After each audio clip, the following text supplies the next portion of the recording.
겠습니다. 우리는 지금 계속해서 사사기서를 보고 있습니다. 지난주 말씀을 기억하십니까? 이스라엘 백성이 하나님 앞에 죄를 짓습니다. 이스라엘 백성이 하나님 앞에 악을 행하죠. 그래서 이스라엘 백성이 미디안 손에 넘겨집니다. 그때부터 고통이 시작되는 것이죠. 미디안과 아말렉과 동방의 사람들은 시도 때도 없이 이스라엘 백성을 쳐들어옵니다. 마음적으로나 육체적으로 이들은 굉장히 어려운 상황이었습니다. 이스라엘 백성은 그래서 따지듯이 하나님을 찾았습니다. 우리를 좀 살려주십시오. 왜 우리를 이렇게 내버려 두십니까? 다른 때 같았으면 하나님께서 사사를 보내주셨을 것입니다. 그런데 이번엔 사사를 보내주시는 것이 아니라 하나님의 선지자를 세우셔서 하나님이 어떤 분이신지, 그리고 이스라엘 백성 가운데 어떤 은혜로 함께 하셨는지에 대해서 말씀하여 주십니다. 약간은 꾸짖듯이 말입니다. 여기까지 보다 보면 하나님이 이번에는 사사를 보내주시지 않나 보다, 하나님이 이번에는 정말 단단하게 화가 나셨나 보다, 이렇게 하나님 꾸짖고 끝내시려나 보다 라고 생각하게 됩니다. 그러나 그렇게 하기에는 사사기서가 겨우 6장밖에 오지 않았고, 그리고 하나님은 사실 그렇게 박한 분도 아닙니다. 하나님은 아브라함에게 하신 내가 너로 큰 민족을 이루게 하겠다라는 약속을 지키실 것입니다. 그리고 지키십니다. 하나님이 아브라함에게 했던 그 언약을 기억하심으로 인간의 실패와 실수, 불평과 불만에 상관없이 하나님은 계속해서 하나님의 일을 이루어 가고 계신다라는 사실을 우리는 기억해야 합니다. 앞으로 우리는 2주간 기드온이라는 사람에 대해서 이야기를 나눠보려고 합니다. 그 사람을 부르시는 장면을 통해, 그리고 그가 하나님과 가졌던 에피소드를 통해 우리의 삶에 하나님은 어떤 분이시고 무엇을 적용해야 되는지에 대해서, 그리고 어떤 하나님을 기억하여야 하는지에 대해서 살펴보려고 합니다. 기드온 잘 아십니까? 기드온.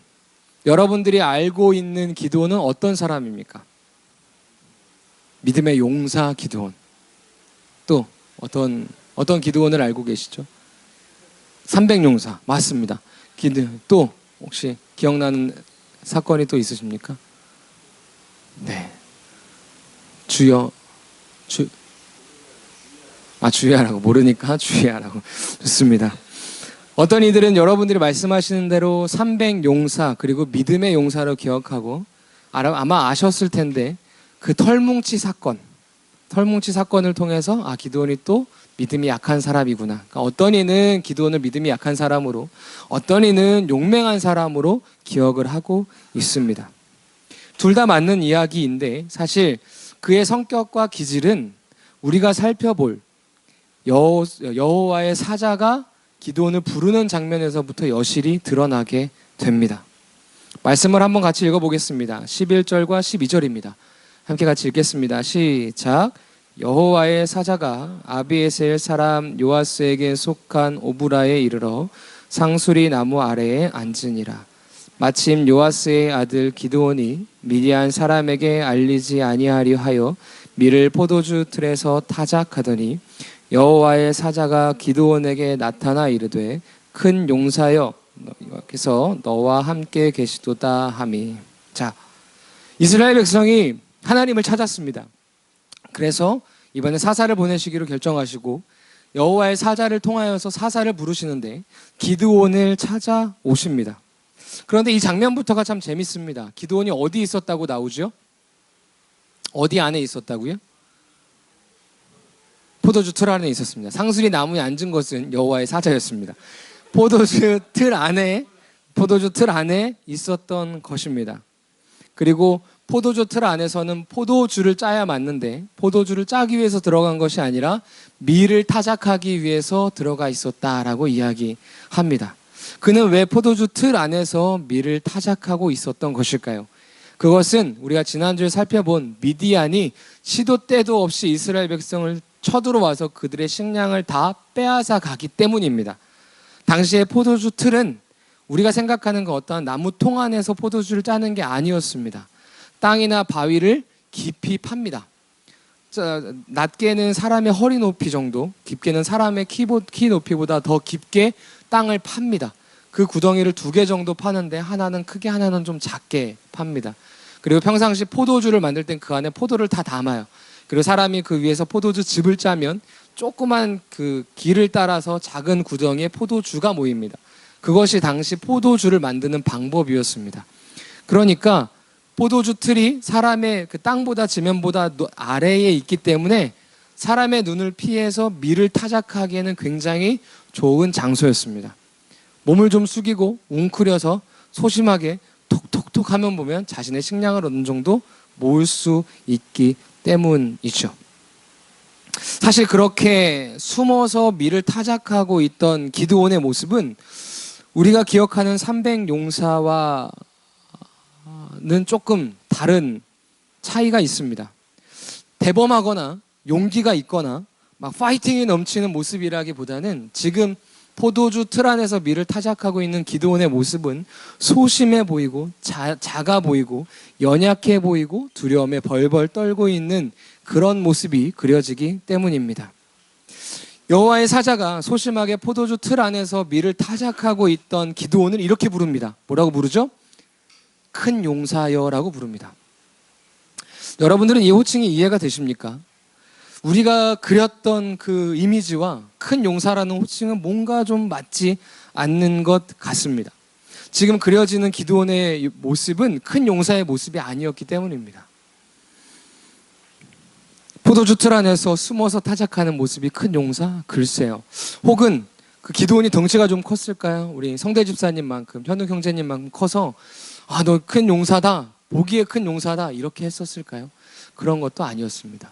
혹은 밀을 타작하는 그의 팔뚝이 마동석 팔뚝 같아서 울그락불그락 막 대범해 보여서 그런 것일까요? 그런 것도 아닙니다. 그를 왜 큰 용사라고 불렀을까요? 그 근거는 오늘 읽었던 그 말씀 12절 하반절에 나옵니다. 큰 용사여 다음에 뭐라고 이야기하죠? 여호와께서 너와 함께 계시도다. 앞으로 계속 살펴보겠지만 사실 기드온은 그렇게 용맹한 그런 용사감이 아닙니다. 앞에서도 살짝 살펴보았듯 그는 참으로 소심한 사람이었던 것이죠. 그런데 그 사람이 큰 용사가 될 수 있었던 것은 큰 용사로 불릴 수 있었던 이유는 하나입니다. 왜?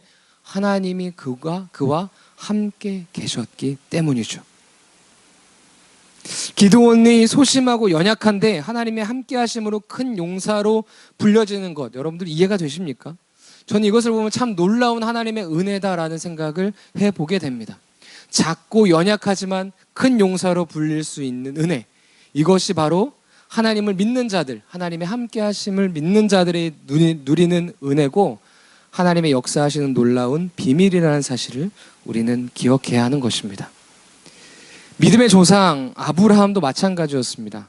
그는 무일푼이었죠. 아무것도 없었습니다. 그런데 하나님께서 그를 어디로 부르시죠? 광야를 통하여 가나안 땅으로 부르십니다. 그러면서 이야기하세요. 야, 내가 너에게 축복하는 자에게 축복하고 너를 저주하는 자에게 저주할 거야. 내가 너와 함께함이 너의 복이 될 거야 라고 말씀하십니다.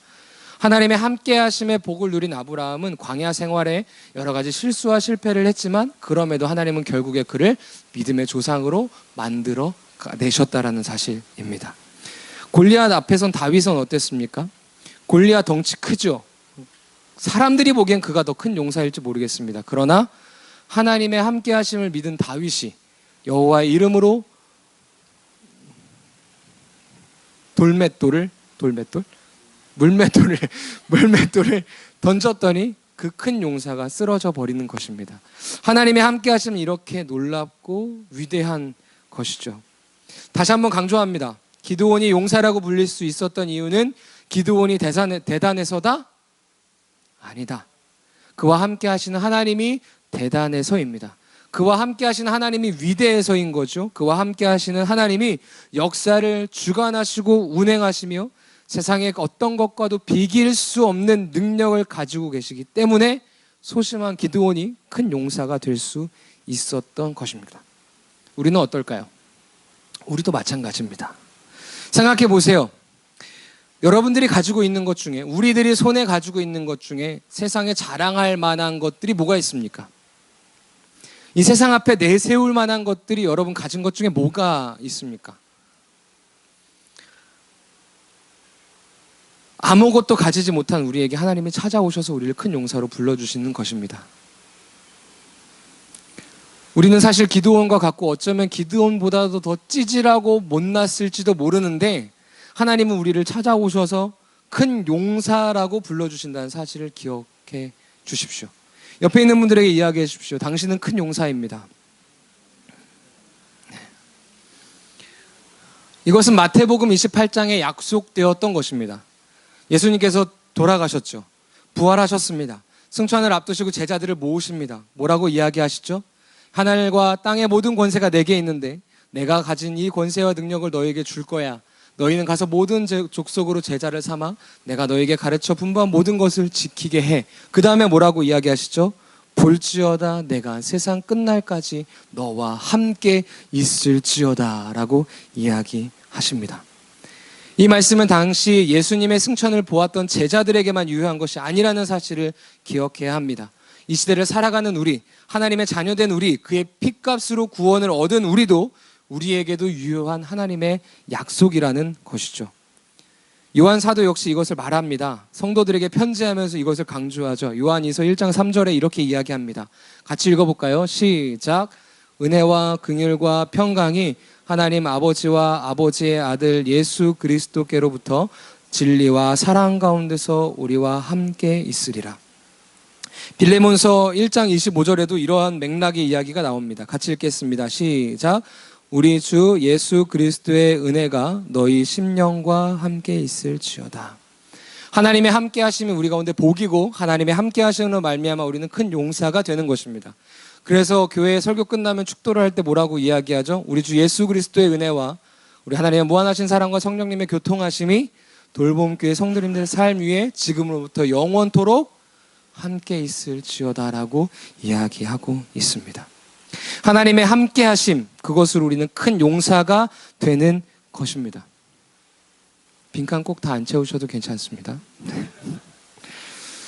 네, 물론 우리가 우리의 삶을 보기에는 찌질해 보이고 못나 보일 겁니다. 세상이 보기엔 엄청 못나 보이죠. 그들이 보기에는 늘 연약하고 없어 보입니다. 가난해 보이고 죽은 자 같습니다. 패배한 자 같고 미련해 보입니다. 실제로 그렇게 세상이 보기엔 실제로도 그렇고요. 멸시받는 자 같습니다. 그런데 하나님이 함께 하시기 때문에 우리는 강한 자가 되는 것입니다. 하나님의 함께 하심으로 우리는 부한 자가 되는 것입니다. 하나님의 함께 하심으로 우리는 살아있는 자들이 되는 것입니다. 승리한 자가 되는 것입니다. 지혜로운 자가 되는 것입니다. 하나님은 오늘 말씀을 통해서 기드온만 부르고 계시는 게 아니에요. 썩은 동태 눈가를 하고 앉아있는 우리를 부르시고 계시는 것입니다. 삶의 무게에 치여서 매갈이 없이 지쳐가고 있는 우리를 부르고 계시는 거예요. 상황 앞에 좌절하고 낙심한 우리를, 하나님을 크게 보지 못하고 세상을 크게 보아 점점 작아지고 있는 우리들에게 멈춰라. 그리고 이야기하십니다. 너는 큰 용사다라고 우리를 부르고 계신다라는 거예요. 자, 하나님께서 기드온을 부르셨어요. 넌 큰 용사야. 여호와께서 너와 함께 하셔 라고 이야기하면 반응이 어때야 합니까? 나와 함께 하세요? 오케이, 아싸, 오케이, 갑시다 우리. 그러면 우리 이제 하나님 내가 사사인 거죠. 한번 우리 미디안 치러 갑시다. 이렇게 하면 되는데 기드온은 그렇게 하지 않습니다. 뭐라고 이야기하는지 보십시오. 제가 기드온이라고 생각하고 들으십시오. 13절 말씀입니다. 오 나의 주여, 여호와께서 우리와 함께 하시면 어찌하여 이 모든 일이 우리에게 일어났나이까. 또 우리 조상들이 일찍이 우리에게 이르기를 여호와께서 우리를 애굽에서 올라오게 한 것이 아니냐 한 그 모든 이적이 도대체 어디로 간버린 겁니까? 이제 여호와께서 우리를 버리셨습니다. 여호와께서 우리를 미디안 손에 넘겨버리셨습니다. 여러분, 뉘앙스가 어떻습니까? 기대하고 설레이는 뉘앙스입니까? 아닙니다. 그는 자신을 향하여 큰 용사라고 부르는 여호와의 사자를 향하여 원망하고 있습니다. 불평하고 있는 것이죠. 그는 여호와의 사자가 하나님이 함께 하신다라고 이야기하자 하나님이 함께 하시면 이런 일은 일어나서 안 됩니다라고 이야기하고 있는 것입니다. 그는 지금 하나님의 임재를 반가워하지도 않고 하나님의 역사하심에 대한 기대함조차도 다 잃어버린 것이죠. 자기 조상들이 누렸던 모든 기적은 이제 다 사라져버렸고 하나님 당신은 무능력하고 하나님은 힘은 없고 하나님은 침묵하신다라고 지금 이야기하고 있는 것입니다. 왜 이렇게 돼버린 걸까요? 왜 이렇게? 기드온이 생각하기에 하나님은 자기 뜻대로 자기의 사고 체계대로 일하지 않으셨기 때문입니다. 기드온의 상식으로 그의 사고 체계 안에서는 하나님이 함께 하시면 선민인 이스라엘이 이런 고통을 당해서 안 되는 거예요. 그가 포도주 틀에서 밀을 타작한 이런 수치스러운 일을 행해서는 안 되는 것입니다. 이런 자존심 상하는 일이 있어서는 안 되는 거예요. 자기가 그의 조상들에게 들었던 그런 위대한 하나님이라면 열재앙을 통해 이집트의 신들을 무너뜨리고 홍해를 가르시고 구름기둥과 불기둥으로 그들을 인도하셨고 모든 전쟁에서 승리하셨으며 해와 달을 멈추게 하신 하나님이시라면 하나님의 백성인 이스라엘 백성이 이렇게 고통스러워서 안 된다고 본인 스스로 생각하고 결정 내리고 하나님을 향하여 원망하고 있는 것입니다. 기드온이 보기에 하나님은 이스라엘 버리신 분이고 침묵하시고 무능력한 하나님으로 인식된 것입니다. 그런데 그게 오해죠. 기드온은 오해를 하고 있는 겁니다. 그래서 하나님은 그의 마음에 확신을 심겨주고서 다시 한번 14절에서 이렇게 이야기해요. 이렇게 이야기하십니다. 너는 가서 이 너의 힘으로 이스라엘을 미디안의 손에서 구원하라. 내가 너를 보냈다라고 이야기하신다라는 거죠. 그러면 그래요? 그럼 내가 한번 가볼까? 이래야 되잖아요. 15절에 뭐라고 이야기하는지 보십시오. 그러나로 시작합니다. 그러나 15절 같이 한번 읽어보겠습니다. 시작. 그러나 기드온이 그에게 대답하되 오 주여 내가 무엇으로 이스라엘을 구원하리이까? 보소서 나의 집은 므낫세 중에 극히 약하고 나는 내 아버지 집에서 가장 작은 자니이다. 아까 기드온은 하나님이 가라라고 이야기하자 하나님을 원망했습니다. 하나님을 향하여 불평했습니다. 하나님은 그것을 듣고 아니야 가 해봐. 내가 너와 함께 하잖아. 내가 너를 보냈어라고 이야기하자 이번에는 무엇을 탓하냐면 자신의 환경을 탓합니다. 하나님이 나타나셔서 부르실 때는 하나님이 살아계시면 왜 자신이 이렇게 초라한 삶을 살아야 하는 거냐고 붕괴하던 그가 하나님의 다시 한 번의 부르심 앞에는 자신이 초라해서 갈 수 없다고 이야기하는 이 아이러니함. 여러분들 우리들의 모습과 좀 같지 않습니까? 인생이 이런 겁니다. 하나님 앞에 이런 핑계 저 핑계 대면서 우리는 하나님을 신뢰하려는 마음조차 없는 것입니다. 우리는 대부분 상황과 환경 앞에 기드온과 같이 반응하죠. 우리는 늘 하나님께 우리의 생각과 우리의 사고체제를 강요합니다. 사실 우리의 삶이 좀 펴지면 얼마나 좋겠습니까? 예수님 믿으니 가게도 잘 되더라. 예수님 믿으면 우리 아이도 명문대 보낼 수 있다더라. 예수님 믿으면 승진도 잘하더라. 예수님 믿으면 돈도 잘 벌고 예수님 믿으면 성공할 수 있다더라. 얼마나 좋겠습니까? 브릿지가 유명해져서 손님도 많아지면 그래서 스타벅스를 인수하면 얼마나 좋겠습니까? 회사에서 인정받아서 진급도 잘하시면 얼마나 좋겠습니까? 회사에 물건이 팔려서 독수회사가 얼마 빵 커지면 얼마나 좋겠습니까? 돈 걱정 없이 하고 싶은 거 하고 좋은 엄마도 좋은 아빠도 좋은 남편도 좋은 아내도 되고 돌봄교회 이렇게 좋은데 많이 알려져서 막 부흥하면 얼마나 좋겠습니까? 결혼도 잘하고 아이를 갖는 것도 아이를 키우는 것도 문제없이 빵빵빵 잘 되면 얼마나 좋겠습니까? 그런데 하나님은 그것들을 허락하지 않으신다는 거죠. 왜 그럴까요? 하나님의 일하심은 우리의 생각과 우리의 사고체제와 다르게 일하시기 때문입니다. 우리의 상황과 환경이 어렵고 힘들지만 우리의 뜻대로 되지 않지만 우리는 그래도 다시 한번 상황과 환경에 휘둘리지 않기를 바라고 조건에 함몰되지 않기를 바라며 하나님께서 함께 하시겠다고 하신 그 말씀을 신뢰하며 다시 한번 일어서야 하는 것입니다. 놀라운 것은 하나님은 이렇게 세상 사람들이 보기에 문제 있고 연약한 사람들을 골라 부르신다라는 것입니다. 기드온도 그렇지 않았습니까? 므낫세 지파는 이스라엘 백성 중에서 가장 작은 지파입니다. 그의 아버지 요아스와 그의 가문 역시 므낫세 중에서도 가장 작은 가문이었던 것이죠. 그런데 그런 기드온을 콕 집어서 하나님이 부르고 계십니다. 세상 사람들이 보기에 내 삶이 하자가 있습니까? 옆에 있는 사람을 좀 보십시오. 하자 있어 보이는지, 외모든지, 그 사람이 가진 스펙이든지, 조건이라든지, 환경이라든지, 그 하자 때문에 하나님께서 우리를 부르고 계시는 것입니다. 그 연약함 때문에 하나님이 우리를 지금 찾고 계시는 것입니다. 그 연약함, 그 부족함, 그 삶의 문제 때문에 하나님이 지금 우리를 부르고 계신다라는 것입니다. 왜 그러시는 걸까요? 왜 연약한 자들을 부르시는 걸까요? 왜 세상 사람들이 보기에 아름답고 흠모할 사람이 아니라 세상 사람들이 보기에 멸시되고 세상 사람들에게 무시될 만한, 세상 사람들이 보기에 잘 나가지도 못하는 그런 사람들을 왜 하나님이 부르시는 것일까요? 그 이유는 기드온의 300용사 에피소드에서 확인할 수 있습니다. 쭉 넘어가세요. 하나님이 겨우겨우 이제 기드온을 설득하십니다. 야, 제발 좀 가자. 제발 좀 내가 너를 통해서 이스라엘 백성을 구원할 테니까 한 번만 내 말 좀 들어줘. 하나님이 안 들을 건데, 제발 내가 너한테 기적을 보여줄 테니까 제발 좀 내가 너와 함께 하심을 믿고 좀 가. 설득합니다. 기드온이 겨우겨우 설득이 돼요. 그래서 여차저차해서 기드온이 이제 이스라엘 백성들을 모아서 미디안 사람들을 치러 갑니다. 그리고 치러 가기 위해서 모아요. 공고를 냅니다. 이스라엘 백성들이여, 내가 이제 미디안을 치러 갈 건데 하고 싶은 사람들 오십시오.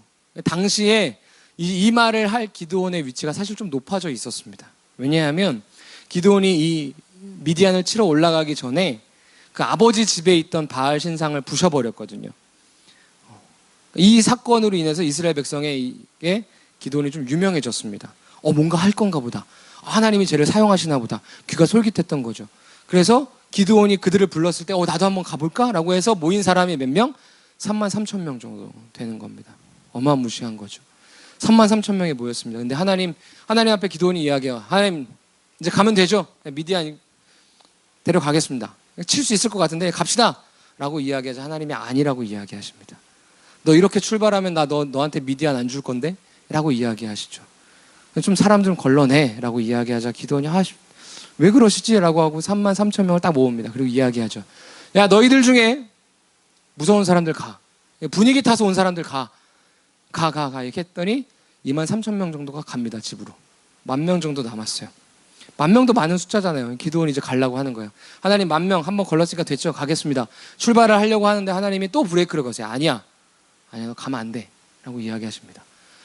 그럼 뭐 어떡하라는 거예요? 그랬더니 이 사람들을 데리고 물가에서 좀 물을 먹여. 그 다음에 내가 알려줄게 라고 이야기하십니다. 물가에서 사람들이 물을 먹여요. 근데 크게 두 부류가 나눠져요. 한 부류는 무릎을 꿇고 물가에 물을 대고 물을 먹는 사람들이고, 한 부류는 그 물을 떠서 물을 입에 핥아서 먹는 사람들이었습니다. 물을 떠서 입에 핥아 먹는 사람의 수가 300이었고 나머지는 대부분 무릎을 꿇고 호숫가에서 물을 먹었던 사람이에요. 하나님이 그걸 딱 보시고 이야기하십니다. 야, 됐다. 물을 떠서 손으로 먹었던 사람들만 남겨놓고 다 집에 보내라고 이야기하십니다. 몇 명이었죠? 300명입니다. 의아하죠.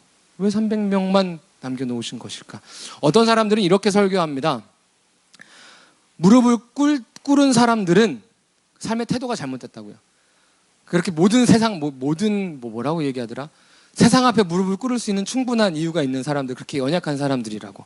근데 손을 떠서 먹은 사람들은 무릎을 꿇지 않았기 때문에 신앙적 자존심을 지킨 사람들이라고. 그래서 300용사 데리고 간 거라고 이야기합니다. 실제로 그래요. 그런데 하나님 그렇게 일하시는 분 아닙니다. 왜 하나님이 300명만 고르신 걸까요? 그들의 수가, 그러니까 물을 손으로 떠서 먹은 사람의 수가 그렇지 않은 사람 수보다 더 적었기 때문입니다. 하나님의 이유는 그거예요. 사사기 7장 2절로 갑니다.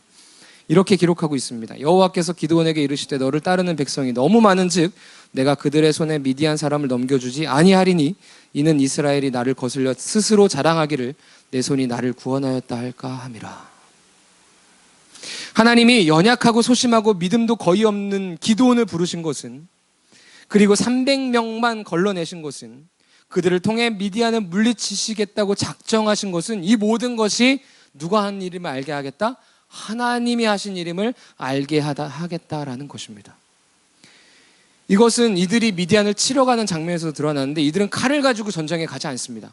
여러분들 오해하지 마십시오. 우리가 상상하면 300명하고 어마어마한 숫자면 칼로 막 한 일당 100 탁 찔러 죽여야 되잖아요. 그게 아니에요. 이들은 횃불과 항아리를 들고 올라갑니다. 그리고 하나님께서 전쟁을 시작해라 라고 했을 때 이들이 한 것은 나팔을 부는 것밖에 없었어요. 그럼 어떻게 이 미디안 사람들 다 죽었냐? 22절에 이렇게 증언합니다. 400명이 나팔을 불 때에 여호와께서 그 온 진영에서 친구끼리 칼로 치게 함으로라고 이야기해요. 그 많은 미디안 사람들이 스스로 찔러 죽여서 다 진멸한 거예요. 기드온과 300명이 한 게 있어요, 없어요? 없어요. 그러면 기드온과 300용사라고 불러야 돼요? 아니요. 기드온과 그냥 300명인 거예요. 하나님이 기드온과 300명을 그냥 사용하신 겁니다. 하나님께서 하셨다는 것을 드러내기 위해서 그러신 것이죠. 왜 그러신 걸까요? 왜 나팔만 불게 하신 걸까요? 왜 그들에게 용사라는 이름을 주시지 않은 걸까요? 그것은 이스라엘을 구원하시는 분은 하나님이시다라는 거고, 전쟁에서 승리하시게 하시는 분도 하나님이시라는 거고, 바로 이스라엘의 주인이 하나님이시라는 사실을 알려주기 위함이었다는 거예요. 자, 우리의 삶에 하자가 있고 어려움이 있는 이유가 뭐예요? 그것은 하나님의 역사하심, 하나님의 함께하심을 증거하기 위해서인 것입니다.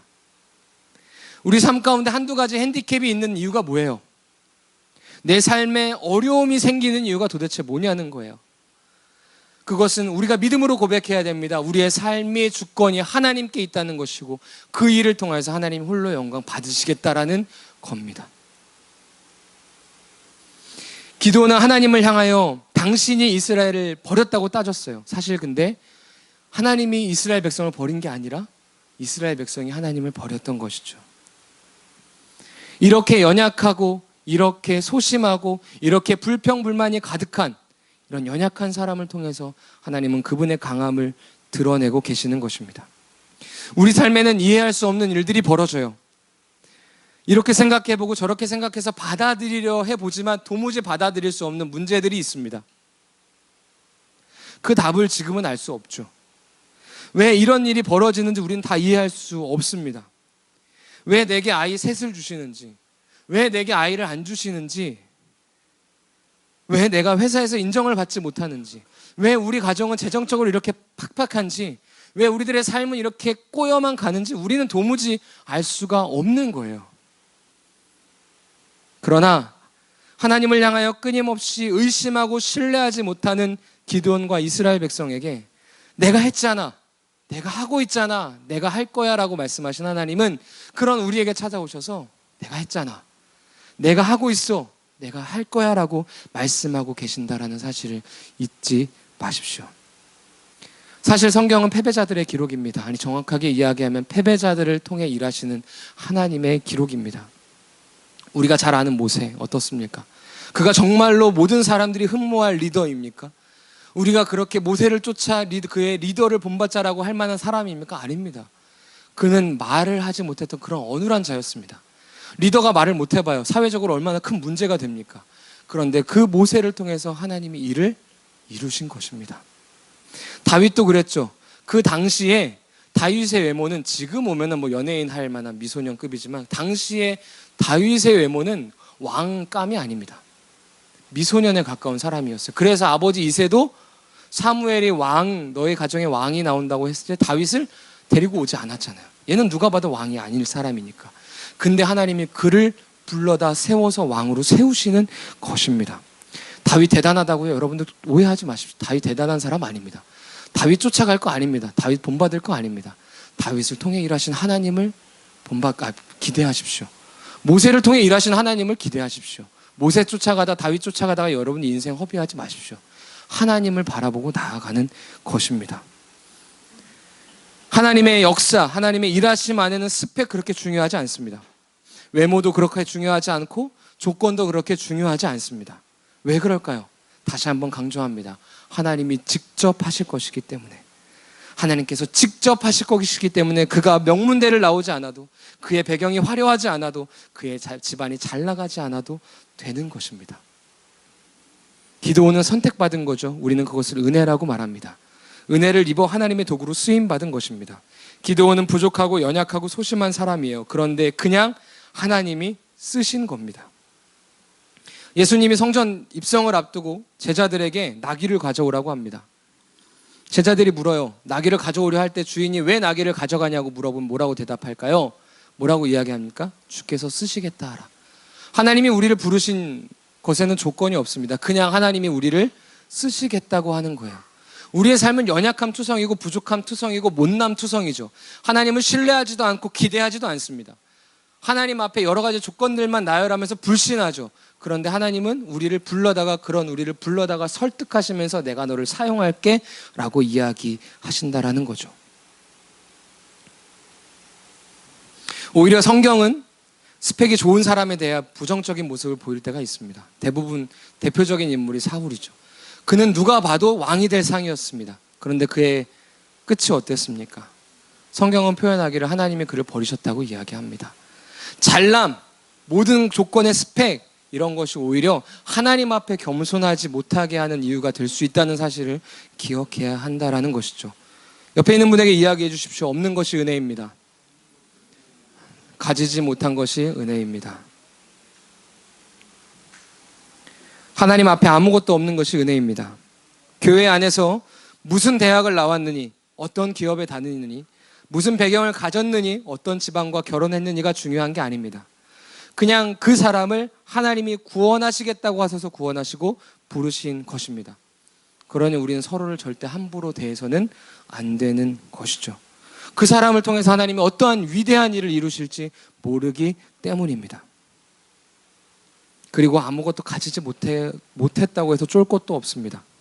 좋은 대학을 나오지 않아도, 건강에 좀 문제가 있어도, 세상에 인정받지 못해도 괜찮습니다. 부족하다고 찌그러져 있을 것도 없습니다. 세상은 당신을 몰라보지만 하나님은 당신을 알아보십니다. 당신을 몰라보는 것은 세상이 하나님을 몰라보는 것이기 때문입니다. 신경 쓰지 마십시오. 기드온이 그랬던 것처럼 하나님이 나와 함께 하시는 것만으로도 우리는 충분한 것입니다. 연약하고 소심하며 믿음도 약한 기드온을 통해 하신 일이 뭡니까? 이스라엘 백성을 미디안의 손에서 구원해 내셨죠. 그렇다면 연약한 우리를 통해 하나님께서 하시고자 하시는 일은 무엇일까요? 나를 통해 다른 일을 살리는 것입니다. 아까 잠깐 언급했던 마태복음 28장으로 가봅시다. 예수님은 제자들에게 함께 하실 것을 말씀하시면서 한 가지 부탁합니다. 말씀 같이 읽어보겠습니다. 시작. 너희는 가서 모든 족속을 제자로 삼아 아버지와 아들과 성령의 이름으로 세례를 베풀고 내가 너희에게 분부한 모든 것을 가르쳐 지키게 하라. 볼지어다 내가 세상 끝날까지 너희와 항상 함께 있으리라 하시니라. 이 말씀은 전도를 많이 하라는 말씀으로 사용되는 말씀입니다. 그러나 우리가 여기서 집중하여 볼 부분은 너희에게 분부한 모든 것을 지키게 한다는 것입니다. 예수님이 제자들에게 말씀하시고 부탁하신 게 뭘까요? 그것은 두 계명으로 축약됩니다. 하나님을 사랑하는 것, 내 이웃을 내 몸과 같이 사랑하는 것입니다. 그러면서 또 이야기하셨죠. 보이지 않는 하나님을 사랑한다고 이야기하면서 보이는 형제를 사랑하지 못하는 것은 거짓말이라고 이야기하십니다. 자, 기드온이 하나님의 능력을 힘입어 미디안의 손에서부터 이스라엘 백성을 구원해내는 것을 신학의 관점, 그리고 우리가 적용할 관점으로 이야기하면 나를 통해 나와 함께하는 사람들을 살리고자 하시는 것에 그의 부르심이 있다는 것입니다. 이웃을 사랑하는 것, 그들이 나로 인해 하나님을 만나고 하나님께 돌아올 수 있도록 하는 것, 그들에게 하나님의 사랑을 실천해 보이는 것, 이것이 큰 용사로 부름받은 우리의 사명이라는 사실을 기억해야 하는 것입니다. 이것은 너무나도 힘든 겁니다. 어쩌면 이것을 위해서 당장 선교로 가십시오라고 하면 오히려 쉬울지도 모르겠습니다. 오해하지 마십시오. 선교를 가시는 분들을 폄하하는 이야기가 아니라 우리 삶 가운데 큰 용사여 여호와께서 너와 함께 하신다는 이 부르심 안에 담겨져 있는 것은 큰 용사여 너와 여호와께서 함께 하시기 때문에 너희는 너의 남편에게, 너는 너의 아내에게 사랑으로 대하라라는 것입니다. 너의 자녀를 품고 너의 부모를 이해하라는 것입니다. 네가 이해할 수 없는 환경과 상황 가운데 끝까지 하나님을 신뢰하라는 것입니다. 우리의 부르심은 그것입니다. 우리를 불러서 저 열방을 구원하시겠다, 그런 게 아닙니다. 그 열방의 구원은 뭘로부터 시작하는 거예요? 나와 가장 가까운 가족으로부터 시작하는 것입니다. 우리를 큰 용사로 부르신 것은 아내에게 잘하라는 것입니다. 아내를 하나님의 사랑으로 대하기 위해서 부르신 거예요. 남편을 하나님의 사랑으로 대하기 위해서 부르신 것입니다. 자녀를 하나님의 사랑으로 대하기 위해서 부르신 것이고 부모를 하나님의 사랑으로 대하기 위해서 부르신 거예요. 여러분들의 맡겨진 일터를 하나님의 사랑으로 끌어안고 감당하라고 우리를 부르신 것입니다. 여러분들이 섬기는 이 교회를 하나님의 사랑으로 품고 감당하라고 우리를 부르셨다라는 것이에요. 이것이 우리의 부르심입니다. 이것이 우리를 큰 용사라고 부르시는 이유인 것입니다. 이것이 하나님께서 함께 하시는 이유인 것입니다. 힘듭니다. 어렵습니다. 그만두고 싶죠. 안 하고 싶습니다. 왜 우리는 손해보려 살아야 하고, 왜 우리는 인정받지 못해야 되고, 왜 우리는 세상에서 격려받지 못해야 하는 것입니까?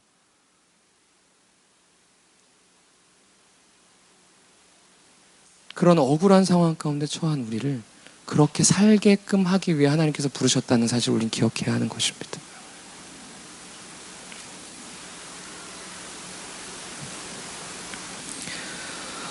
너무나도 힘든 겁니다. 그래서 바울은 인생의 목표, 그리스도인들의 방향은 성령의 열매를 맺는 것이라고 말합니다. 함께 하시는 하나님, 우리를 큰 용사로 부르신 하나님은 다시 한번 우리에게 부탁하십니다. 너의 연약함 안에 머물러 있지 말아라. 가서 너의 가족들을 내가 부탁한 그 사랑으로 섬겨라. 그들을 이 세상의 가치관으로 찌들어져 가고 있으니 그대로 두지 말아라. 그들에게 나의 사랑을 보이라. 여러분들은 그렇게 하고 계십니까? 우리는 그렇게 해야 하는 것입니다.